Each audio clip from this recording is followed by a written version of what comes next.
Sri Gurubhyo Namaha. From today, for some time, we are going to present some series of lectures on how to prepare effectively for NEET and other such examination that most of our students are going to take place. இன்னும் ஒரு மாத அளவிலேயே இந்த NEET போன்ற தேர்வுகள் நமது மாணவர்கள் +2 மாணவர்கள் எடுத்துக்கொள்ள வேண்டியிருப்பதன் காரணமாக பல மாணவர்களிடமிருந்து கோரிக்கைகள் வந்தது. அதனை எவ்வாறு எதிர்கொள்வது என்பதும் இயற்பியல் சார்ந்த வினாக்கள் அதில் மாதிரி வினாக்களாக எடுத்துக்கொண்டு அவற்றை எவ்வாறு அணுகுவது என்பதனை பற்றி வகுப்புகள் எடுக்க கூறியிருக்கிறார்கள். அதன்படி அடுத்து வருகின்ற சில தொடர் வீடியோ காட்சி பதிவீடுகள் நீட் தேர்விற்கு நாம் எவ்வாறு ப்ரிப்பேர் செய்வது. நன்றாக நினைவில் கொள்ள வேண்டும், நமது மாணவர்கள் சாதாரணமாக நமது பள்ளியிலே நடக்கின்ற விளையாட்டுப் போட்டிகளுக்கு ப்ரிப்பேர் செய்யும் பொழுது நமது கிரவுண்டில் மட்டுமே ஓடுகின்றார்கள். அதே ரீஜனல் லெவல் என்று இருக்கும் பொழுது ஸ்டேடியம் சென்று அங்குள்ள ஸ்பெஷல் ட்ராக்கில் ப்ராக்டிஸ் செய்கிறார்கள். ஒலிம்பிக்ஸ், ஏசியாட் போன்ற உலகளாவிய தடகள போட்டிகளில் பங்கு பெறும் பொழுது அவர்கள் போட்டிக்காக தன்னை ப்ரிப்பேர் செய்து கொள்வது, தயார் செய்து கொள்வது என்பதற்கு சற்றே மாறுபட்ட அணுகுமுறை தேவையாக இருக்கின்றது. அதுபோன்றுதான். மற்றபடி இருக்கின்றது என்னவோ ஒன்றுதான், அதே ஃபிசிக்ஸ் தான், அதே கெமிஸ்ட்ரி, அதே மேத்தமேட்டிக்ஸ் தான். நம்ம +1 +2 ரெண்டுத்தையும் இன்டகிரேட் பண்ணி அந்த ரெண்டுத்திலேருந்து சேர்ந்து பார்க்க வேண்டியிருக்கு. பொதுவாக பள்ளிகளிலே நமக்கு வைக்கின்ற கேள்வித்தாள்களில் ஒரு குறிப்பிட்ட பாடத்தில் வருகின்ற கேள்விகள் எல்லாம் தொடர்ச்சியாக வந்து அடுத்தடுத்து வரக்கூடியதாக அப்படியாப்பட்ட அமைப்புகள் இருக்கின்றன. சிபிஎஸ்இ போன்ற பாடத்திட்டங்களில் எப்பொழுதுமே எந்த பாடத்தில் முதல் கேள்வி வரும், எந்த பாடத்திலிருந்து இரண்டாவது கேள்வி வரும் என்று தெரிந்து கொள்ள முடியாது. அவர்கள் அந்த மொத்த பாடத்திட்டத்திலும் அந்தந்த பாடங்களுக்கு உண்டான வெயிட்டேஜ் தகுந்தாற்போல் அவர்கள் கேள்விகளை பிரிவுகளாக பிரித்து கொடுப்பார்கள். எனவேதான் அந்த மாணவர்களுக்கு சற்று சுலபமாக இருப்பது போல் தோன்றுகின்றது. மற்றபடி பாட பகுதி என்று சொல்லக்கூடியது ஒன்றுதான். இப்போ நமக்கு +1 +2 ரெண்டையும் இணைத்து அந்த பாடங்களை கொடுக்கின்றார்கள். இதற்கு நான் எனது மாணவர்களுக்கு அடிக்கடி கூறும் ஒரு வார்த்தை மென்டல் ஜிம்னாஸ்டிக்ஸ். எப்படி நம்ம சர்க்கஸுக்கெல்லாம் போனால் இந்த பார் விளையாட்டில் பார் ஜிம்னாஸ்டிக்ஸ் என்று இந்த பகுதியிலேருந்து அந்த பகுதிக்கு செல்வதும், அந்த பகுதியிலேருந்து இந்த பகுதிக்கு செல்வதும், மாறி செல்வதும், நடுவில் ஒரு ஜோக்கர் அல்லது கோமாளி என்று ஒன்று இருப்பான். அவனை பார்ப்பதற்கு தான் அவர் இருப்பானே தவிர அவன் தேர்ச்சி பெற்றவனாக இருப்பான். எனவே அவன் செய்யும் சாகசங்கள் அனைத்தும் நமக்கு அப்படியே மைக்கூச்சரிய செய்யக்கூடியதாக இருக்கும்.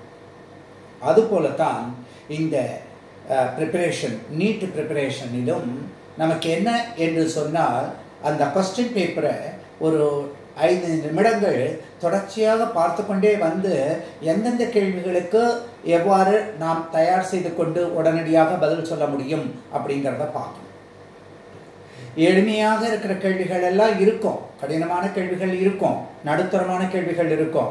ஆனால் அவைகளுக்கு சிலதெல்லாம் காரணங்கள் கூறக்கூடியதாக இருக்கும், சிலதெல்லாம் பிரதியிடக்கூடியதாக இருக்கும், சிலதுக்கெல்லாம் நம்ம பதிலீடு செய்து பெறக்கூடியதாக இருக்கும். சப்ஸ்டிடியூஷன் டைப் என்று என்னவாக இருந்தாலும் நம்ம அதை பற்றி கவலைப்பட வேண்டாம்.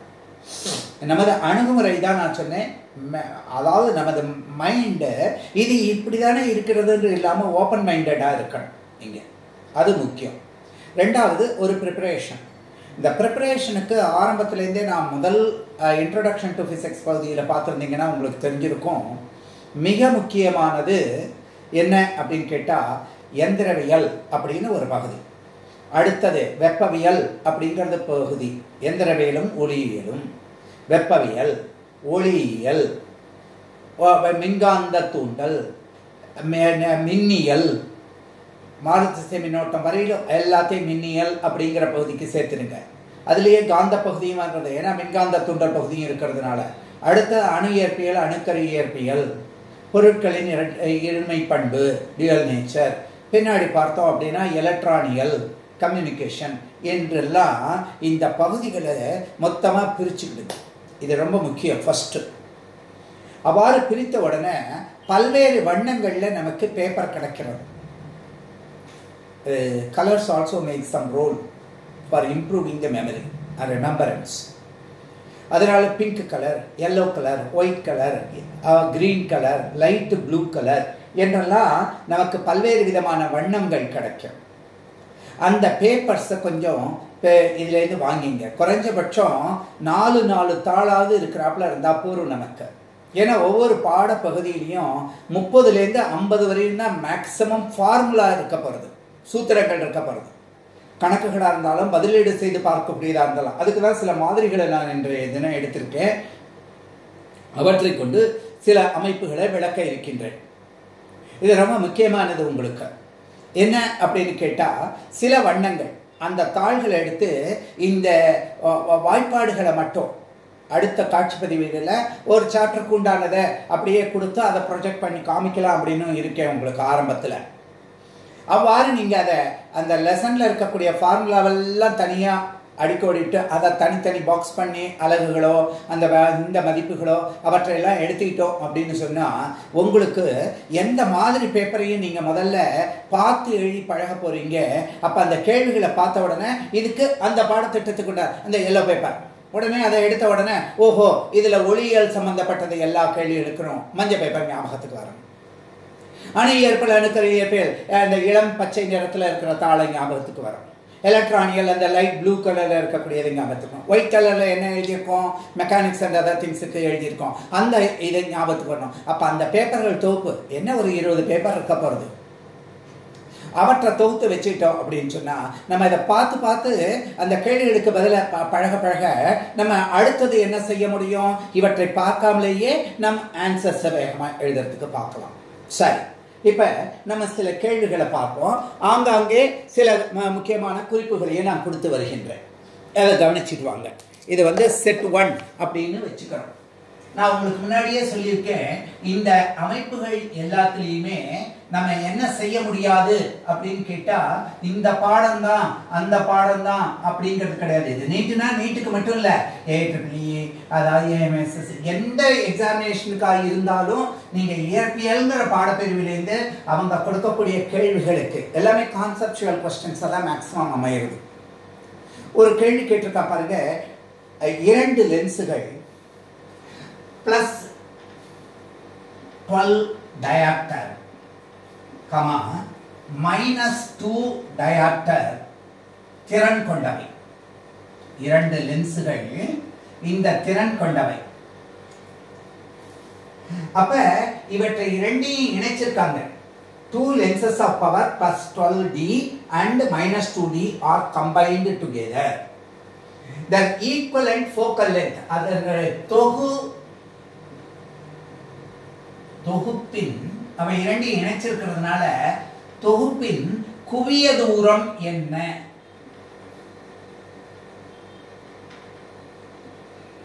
அதாவது ஃபோக்கல் லென்த் மதிப்பு என்னன்னு கேட்டிருக்காங்க. நமக்கு பொதுவா என்ன வாய்ப்பாடு தெரியும் அப்படின்னு கேட்டா P = 1/F அல்லது F = 1/P. திறன் பவர் = 1/F என்று நமக்கு தெரியும். இது டயாப்டர்ல சொல்லப்படுறது, இது மீட்டர்ல குறிக்கப்படுகின்றது. இதுதான் நமக்கு இருக்கக்கூடியது. சரி, இப்ப இந்த கேள்வி எப்படி நம்ம அணுக முடியும்? இது ரெண்டையும் சேர்க்கிறாங்கன்னா மொத்த தொகுப்பின் பவர் = நமக்கு என்ன வாய்ப்பாட்டு பகுதியில் கொடுத்துருக்காங்க, P1 + P2. அப்ப P1 மதிப்பு 12D பிளஸ் இதனுடைய மதிப்பு -2D. அப்ப ரெண்டையும் சேர்த்தா நமக்கு 10D அப்படின்னு கிடைக்கும். 10 டயாப்டர். அப்ப F = 1/F என்ற வாய்ப்பாட்டுல 1/P அப்படின்னு கொடுத்தா 1/10 அப்படின்னு எடுத்துக்கிறோம். அத்தனை மீட்டர்கள்ல இருக்கு. அப்ப 1/10னா 0.1ன்னு கிடைக்கிறது. அப்ப அது எத்தனை சென்டிமீட்டர் அப்படின்னு பார்த்தா 10 சென்டிமீட்டர். அப்ப நமக்கு கொடுக்கப்பட்டிருக்கிற 4 வாய்ப்பாடுகள்ல 10.1 மீட்டர் இருக்கலாம் அல்லது 10 சென்டிமீட்டர் இருக்கலாம். அதை நம்ம எடுத்துக்கிறோம். அப்ப இந்த வாய்ப்பாடு நமக்கு முக்கியமானதாக இருக்குங்க. அப்ப திறன்கள் அப்படின்னு பார்ப்பதற்கு சற்று வேகமாகத்தான் பார்க்க வேண்டியிருக்கு. அடுத்தடுத்த கேள்விகளை நல்லா புரிஞ்சுங்க. அப்ப நம்ம இந்த கேள்விகளுக்கு தகுந்தாருக்குள்ள சொல்லிட்டு வரக்கூடியதை கேட்டுட்டே வந்தீங்கன்னா நீங்க ஈஸியா ஞாபகம் வச்சுக்க முடியும். அடுத்த ஒரு கேள்வி கேட்டிருக்கா பாருங்க. In what manor does the escape velocity, பாருங்க ஒளியிலிருந்து ஒரு கேள்வி இருக்கு, அடுத்து கிராவிடேஷனுக்கு போறது. does the escape velocity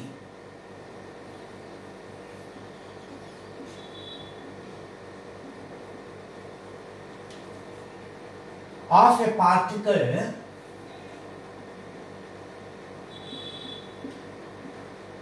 depends on its mass அப்படின்னு கேட்டிருக்காங்க. அதாவது ஒரு துகளினுடைய ஒரு பொருளினுடைய விடுபடு திசைவேகம், இதுதான் திசைவேகம், escape. அப்ப of a particle depends on its mass அப்படின்னு கேட்டிருக்காங்க.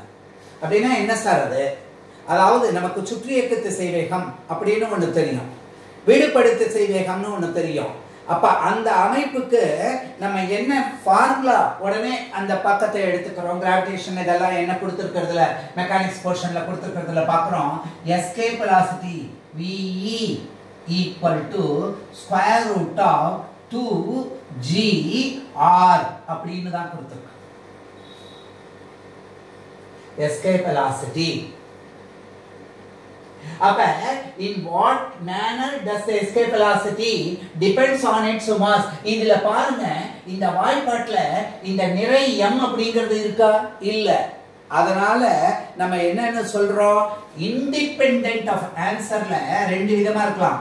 இண்டிபெண்டன்ட் ஆஃப் மாஸ்னு இருக்கலாம், அல்லது கணிதவியல்ல என்னன்னு கொடுக்கலாம் அப்படின்னா m பவர் 0. anything power 0 னா that is independent அர்த்தம். anything power 0 equal to 1. அப்ப அதனால பெருக்கினால் பெருக்கட்டால ஒண்ணும் கிடையாது. அப்ப இந்த இந்த ரெண்டு அந்த சாய்ஸஸ்ல இந்த வார்த்தை இருக்கலாம் அல்லது இந்த வார்த்தை இருக்கலாம். அதெல்லாம் ஓபன் क्वेश्चंस, ஓபன் மைண்டட் அப்படின்னு சொல்றது. சரி சார், அடுத்த ஒரு கேள்வி கேட்கறாங்க. நல்ல கவனிங்க, அதிகமான கேள்விகளை நம்ம பார்க்கணும். நமக்கு இருக்கிற குறைவான கால அளவுல அதிகமான மாதிரிகளை நம்ம பார்க்க வேண்டியிருக்கு. அடுத்த வகுப்புல இருந்து சற்று கேள்விகள் எல்லாம் இங்க எழுதிட்டு அடுத்தது பார்க்கலாம். இன்னைக்கு தொடக்க உரை இருக்கிறதுனால நம்ம இந்த மாதிரி எடுத்திருக்கோம். கவனிங்க, இப்ப என்ன சொல்லியிருக்கோம் அப்படின்னா, மூணாவது a ray of light undergoes deviation, d மதிப்பு 30 டிகிரி ஆறுது அப்படின்னு சொல்லியிருக்கான் ஒரு முக்கோண பட்டகத்துல. in an equilateral prism, equilateral prism அப்படின்னு சொல்லியிருக்கான். ஒரு கண்ணாடி முப்பட்டகத்துல சமபக்க முக்கோணம் முப்பட்டகத்துல திசை மாற்று கோணத்தின் அளவு 30 டிகிரியா இருக்கு. அதனுடைய ரெஃப்ராக்டிவ் இண்டெக்ஸ் மதிப்பு மியூ √2 என்று கொடுத்திருந்தா அவன் என்ன சொல்றான், அந்த what is the angle made by the ray inside the prism with the base of the prism. இப்படி போகக்கூடியதுல நல்லா கவனிச்சு பாருங்க. அவன் கொடுக்கிற கேள்வியில இப்படி போறது, இப்படி போய் இப்படி போகும்போது இந்த ரே இந்த பேஸ் ஆஃப் த பிரிசத்துக்கு கூட என்ன கோணத்துல இருக்கு அப்படின்னு அவன் கேட்கிறான். இதை நம்ம எப்படி போட முடியும் அப்படின்னு பார்த்தா, நமக்கு mu equal to sine a plus d by 2 divided by sin a by 2 னு தான் தெரியும். அவன் கொடுத்திருக்கிற ஆங்கிள் ஆஃப் மினிமம் டிவியேஷன் ஆங்கிறது தெரியாது. அப்ப முதல்ல அதை கண்டுபிடிக்கிறோம். அப்ப √2 ஈக்குவல் டு மியூவோட மதிப்புக்கு சைன் இது அப்படியே a plus d by 2 divided by sin a by 2. a by 2 னா என்ன? a ங்கிறது ஈக்குவேட்டர் பிரசத்துக்கு 60 டிகிரியா இருக்கிறதுனால 60 by 2 30 டிகிரி. அப்ப sin 30 னுடைய அளவு 60 ன்னு 1/2, அதாவது ஒரு அரை அப்படின்னு மதிப்பு தெரியும், half அப்படின்னு. அப்ப sin 60 plus d divided by 2 equal to √2 into 1/2 ன்னு தெரியும். அது என்னன்னு எழுதலாம்? இத √2 into √2 ன்னு எழுதினா இது கேன்சல் ஆகும். அப்ப 1/√2 ன்னு மதிப்பு கிடைக்கும். சரி, அப்ப இந்த மதிப்பிலிருந்து நமக்கு என்னன்னு தெரிகின்றது இந்த மதிப்பு. அப்ப பாருங்க sin of this மதிப்பு சைனுடைய எந்த கோணத்துக்கு 1/√2 மதிப்பு கிடைக்கும் 45 டிகிரி. அதாவது 60 + d/2 னுடைய மதிப்பு 45 டிகிரின்னு கிடைக்கிறது. அப்ப ஆட்டோமேட்டிக்கா d யோட மதிப்பு பார்த்தா இந்த ரெண்டால பெருக்கும்போது இது 90, இந்த பக்கத்துல இருந்து இது 60, அப்ப ஆட்டோமேட்டிக்கா இது 30 டிகிரின்னு இருக்கு.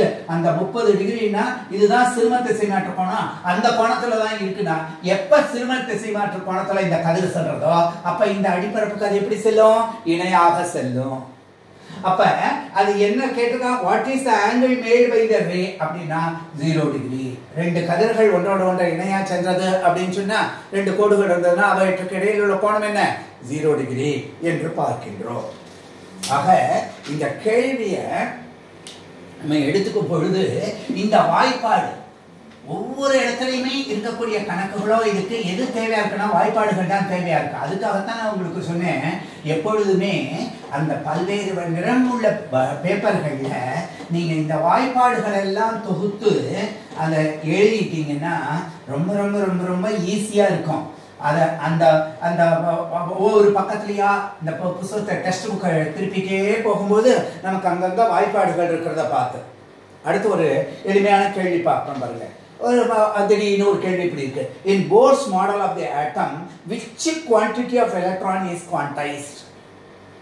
அதாவது போர் மாதிரி படிவத்தில் எலக்ட்ரானின் எந்த பண்பு குவாண்டமாக்கப்பட்டிருக்கிறது அப்படின்னு கேட்டிருக்கான். ரொம்ப தெளிவான ஆன்சர். இதுக்கு என்னென்ன பதில் எழுத முடியும்? நம்ம போர்னுடைய முதல் எடுக்கோள் படி அதனுடைய கோண உந்தம் ஆங்குலர் மொமெண்டம். ஏன்னா ஆங்குலர் மொமெண்டத்தை தான் நம்ம என்னன்னு சொல்றோம்? NH/2π. அதுதான் குவாண்டமாக்கப்படுறது. h/2π இனுடைய முழு மடங்குகளாக இருக்கின்றது அப்படின்னு சொல்றோம். அதனால இங்க எழுத வேண்டியது என்னவா இருக்கு? Angular momentum. இது எளிமையா நேரடியான கேள்வியா இருக்கு. இருந்தாலும் நம்ம போர் மாதிரி படிவத்தை பத்தி தெரிஞ்சிருக்கிறதுனால அடுத்து ஒரு கேள்வி கேட்டிருக்கா பாருங்க. இந்த கணக்கு ரொம்ப முக்கியமான கணக்காகவே இருக்கு.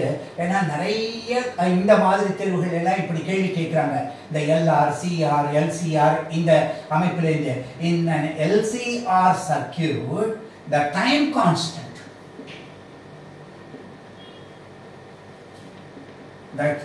constant is the time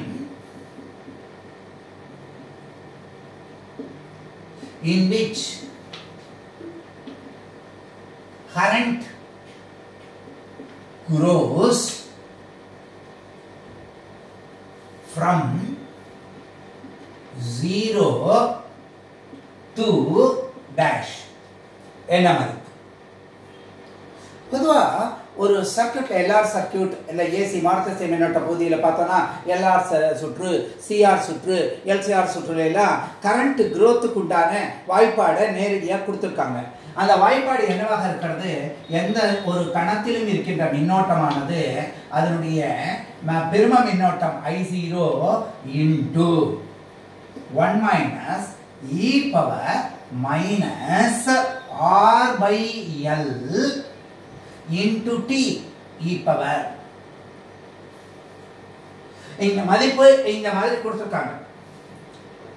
இப்ப இந்த டைம் கான்ஸ்டன்ட் t அப்படிங்கிறது எப்ப L by R அப்படின்னு ஆறுதோ ஈக்குவல் டு டைம் கான்ஸ்டன்ட்.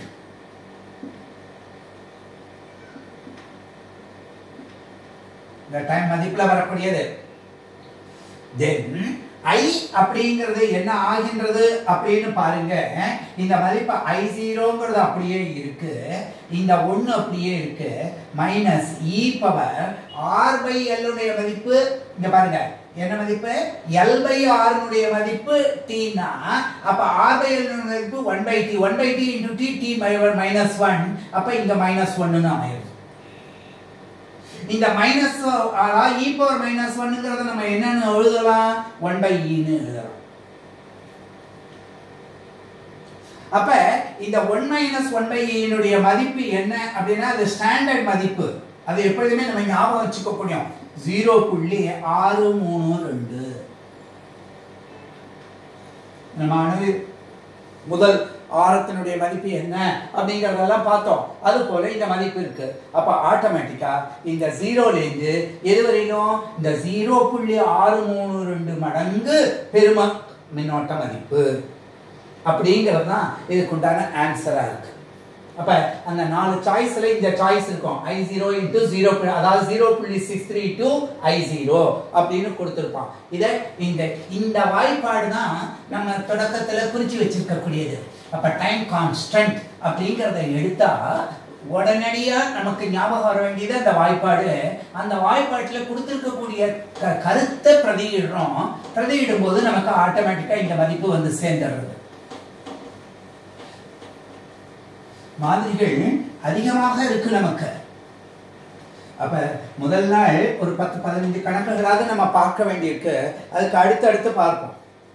இப்ப அடுத்தது ஒண்ணு சொல்றா பாருங்க. A magnetic dipole of moment capital M, ஒரு magnetic dipole of moment M is situated in the direction of the magnetic field B. அந்த magnetic field னுடைய டைரக்ஷன்லயே இருக்கு. அப்ப what is its potential energy? potential energy என்ன? அதுக்கப்புறம் அதாவது potential energy equal to what னு கேக்குறான். ஒரு காந்தத்தை வச்சிருக்கும் பொழுது, அதாவது டைபோல் காந்த இருமுனை, அதனுடைய மொமெண்ட் திருப்புத்திறன் மதிப்பு என்ன கொடுத்திருக்கு? இருமுனையின் திருப்புத்திறன் m னு கொடுத்திருக்காங்க. அது இந்த காந்த புலத்தினுடைய திசையிலேயே இருக்கு. அப்ப அதனுடைய நிலையாற்றல் மதிப்பு என்ன? அதுக்கு அடுத்தது 180 டிகிரி, அதாவது அதே இணையா இருக்குன்னு அர்த்தம், 0 டிகிரில இருக்குன்னு அர்த்தம். அப்ப 180 டிகிரி அதனை திருப்புவதற்கு செய்ய வேண்டிய வேலையின் அளவு என்ன? Work done.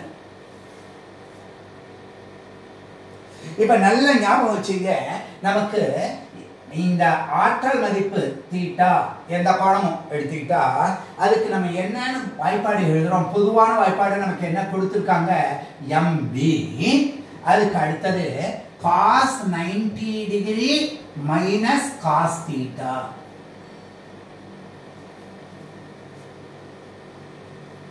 சரி சார், எப்ப தீட்டாவினுடைய மதிப்பு 0ன்னு ஆறதோ அப்ப cos 0 மதிப்பு என்ன ஆகுது? 1ன்னு ஆறுது. அப்ப cos 90 மதிப்பு என்ன ஆகுது? நல்ல கவனிக்கணும். cos 0 மதிப்பு 1, cos 90 மதிப்பு 0. 0 -1 -1. அப்ப இந்த u அப்படிங்கிறது 0வா இருக்கும் பொழுது நமக்கு என்ன மதிப்பு கிடைக்கின்றது? -MB. அவ்வளவுதான். இதுதான் இந்த நிலையாற்றல் மதிப்பு. அப்ப இந்த நிலையாற்றல் மதிப்புக்கு உண்டான இதுல என்ன எழுதுறோம்? -MB அப்படின்னு எழுதுறோம். இந்த ரெண்டு கேள்வியை கேட்கும் போது அவன் என்ன சொல்லுவான்? ஆன்சர்ல ஒரு கமா போட்டு கொடுத்துப்பான். -MB கமா இன்னொரு மதிப்பு என்ன அப்படின்னு பாக்குறோம். இப்ப இதே u 180 டிகிரிக்கு இருக்கும்போது பார்த்தோம்னாக்கா நமக்கு என்ன கிடைக்கின்றது அப்படின்னு பாருங்க. MB of cos 90 minus cos 180 degree. அப்ப இந்த மதிப்பு என்ன ஆகும் அப்படின்னு பாத்தீங்கன்னாக்க என்னென்ன மதிப்பு ஆகும்? கரெக்டா சொல்லுங்க பாப்போம். இப்ப இந்த மதிப்பு ஆட்டோமேட்டிக்கா ஒரு மைனஸ் வந்து சேரும் இல்லையா? அப்ப இந்த மைனஸ் வரும்போது, இந்த மைனஸ் ஆஃப் மைனஸ் வரும்போது பிளஸ் வந்ததுன்னா இது 0 ஆயிடுச்சு, இது +1 ஆயிடுச்சு. அப்ப இந்த மதிப்பு MB ன்னு தான் இருக்கு.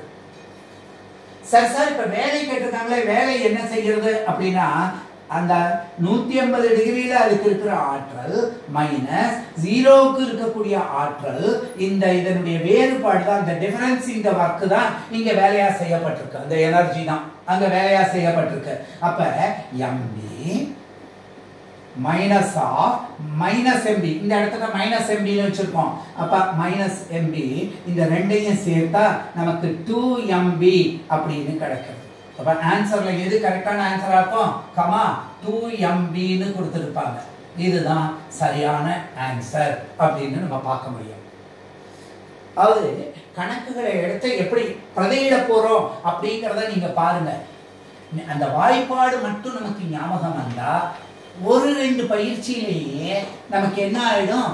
எந்த ஒரு கேள்விக்கும் தீர்வை கண்டுபிடிக்க முடியும். அவன் கொடுத்திருக்கிறத அந்த, அதாவது ஒரு வார்த்தைகள்ல கொடுத்திருக்கக்கூடியத எண் வடிவகங்கள்ல நம்ம புரிஞ்சுக்கிறோம் முதல்ல.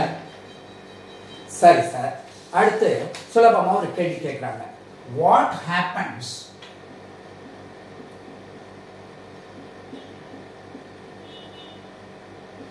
to wavelength, அலைநீளத்துக்கு என்ன ஆகின்றது, of X-rays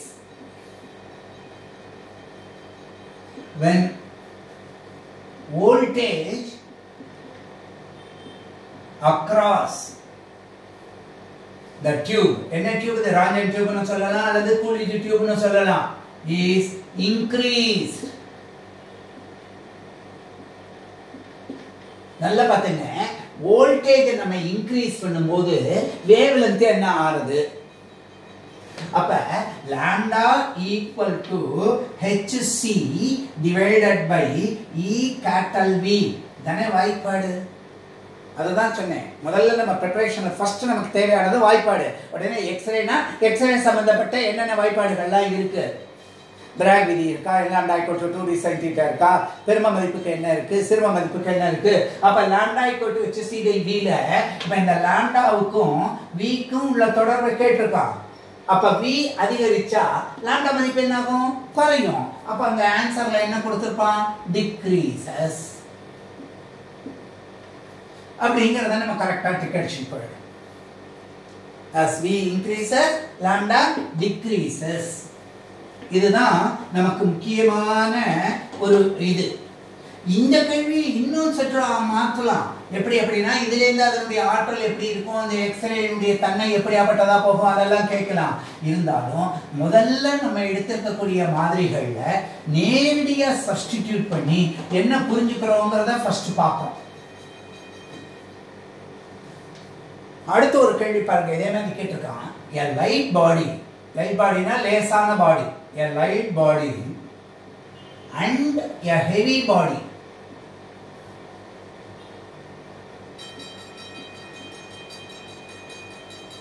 have same kinetic energy.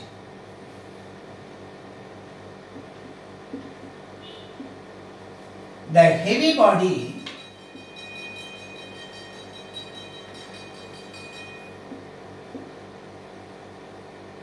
will have dash momentum. அதனுடைய உந்தம் என்னவா, ஒரு கனமான பொருள் லேசான பொருள் ரெண்டுத்துக்கு இயக்காற்றல் ஒண்ணா இருக்கு அப்படின்னு சொல்லிட்டா. பொதுவா நமக்கு உந்தம்ங்கிற வாய்ப்பாடு p ஈக்குவல் என்னன்னு தெரியும், mv ன்னு தெரியும். இயக்காற்றல் ஈக்கேங்கிறதுக்கு என்ன மதிப்பு தெரியும் நமக்கு, ½ mv² ன்னு தெரியும். அப்ப இந்த இயக்க ஆற்றல் மதிப்பை இந்த உந்தத்துல பிரதியிட்டு நம்ம பார்க்கணும் அப்படின்னு பார்த்தா இதை எப்படி சொல்லலாம், இந்த மதிப்பை p², இதை டபுள் ஆக்கி p² டிவைடட் பை 2 அப்படின்னு எடுத்துக்கிட்டோம்னா இந்த மதிப்பு படி தானே வரும். அது m² v² மேல வந்துடுறது. ஒரு 2ஆல் வகுத்துட்டோம்னா இப்ப 2mங்கிறதுனால வகுக்கும் போது இந்த மதிப்பு கிடைக்கின்றது. அப்ப இந்த இடத்துக்கு நம்ம மொமெண்டத்துக்கு வாய்ப்பாடு பார்க்கும் பொழுது p equal to square root of 2mk அப்படின்னு பார்க்கிறோம். அப்ப k சமமா இருக்கும் பொழுது, k சமமா இருக்கும்போது m மதிப்பு அதிகரிச்சா p மதிப்பு ஆட்டோமேட்டிக்கா அதிகரிக்கத்தானே அதிகரிக்கும். அதனால இங்க என்னன்னு எழுதுவோம், கிரேட்டர். அவன் ஆன்சர் என்ன கொடுத்திருப்பான், greater, lesser, equal, none of the above, எப்படி வேணாலும் இருக்கட்டும். அப்ப பாடி will have greater momentum. இந்த தன்மையை தான் நீங்க தெரிஞ்சுக்கிறீங்க. இப்ப இதே இதுல அடுத்த காணொளி செஞ்சு இந்த மாதிரி பார்க்கலாம். இன்றைய தினம் சில கேள்விகளை மட்டும் எடுத்துக்கிட்டோம் தொகுப்புல. நாளைய தினத்துல அதிகமான கேள்விகளை நம்ம போர்டில் வச்சுக்கிட்டு அது கூட ஒரு சைட் போர்டில் நம்ம வேகமாக இந்த ஆன்சர்ஸ் ஒவ்வொருத்துக்கும் எப்படி ஆன்சர் வருதுங்கிறத பார்க்கலாம். எவ்வளவுக்கு எவ்வளோ அதிகமான கேள்விகளில் நம்ம பயிற்சி எடுத்துக்கிறோமோ அந்த அளவுக்கு இந்த தேர்வுகளில் ரொம்ப முக்கியம். நீங்கள் சொன்ன விதத்தை பாருங்கள். நீங்கள் தயவு செஞ்சு பல வண்ண காகிதங்களை எடுத்துங்க. ஒவ்வொரு சாப்டருக்கும் ஒவ்வொரு கலர் பேப்பர் வச்சுருங்க. முதல்ல இந்த பாடத்தில் கொடுக்கப்பட்டிருக்க வாய்ப்பாடுகள் எல்லாம் தனியாக குறித்து எழுதிடுங்க. இந்த கேள்வியை கேட்ட உடனே நமக்கு அந்த கலர் பேப்பரும் எந்த இடத்துல அந்த வாய்ப்பாடு சம்மந்தப்பட்டதை எழுதியிருக்கோங்கிறதும் வரணும். அதை வட்டம் போட்டோ வளைவு போட்டோ அல்லது சதுரம் போட்டோ செவ்வகம் முக்கோணம் போட்டோ அந்த ஒவ்வொரு இதையும் பிரித்தா ஸ்டீஃபன்ஸ்லா அப்படின்னா சிக்மா டி பவர் 4 அப்படின்ட்டு நமக்கு இம்மீடியட்டாக ஞாபகத்துக்கு வரக்கூடியதாக இருக்கணும். இந்த மென்டல் ஜிம்னாஸ்டிக்ஸை ஞாபகம் வச்சுங்க. இந்த நீட்டு தேர்வுக்கு நம்மளே எப்படி தயாரித்து கொள்வது அப்படிங்கிறத அடுத்த சில வீடியோ காட்சிகளையும் தொடர்ச்சியாக நம்ம பார்ப்போம். கூடுமான வரையிலும் தமிழ் மீடியம் கேள்விகளும் இங்கிலீஷ் மீடியம் கேள்விகளுமாகவே எழுதுறதுக்கு பார்க்குறேன். இந்த அறிமுகத்தில் சில தன்மைகளை கொடுத்துருக்கோம். அடுத்தது 2 பாலார்களுக்கும் தமிழ் மீடியம் இங்கிலீஷ் மீடியம், ஏன்னா காம்படிட்டிவ் எக்ஸாமினேஷனாக இருக்கிறதுனால அடுத்து நீங்கள் காலேஜில் போய் அதை தான் படிக்க போகிறீங்க. அந்த காரணத்தினால இவற்றை தொகுப்பைத்து பார்ப்போம். நன்றி.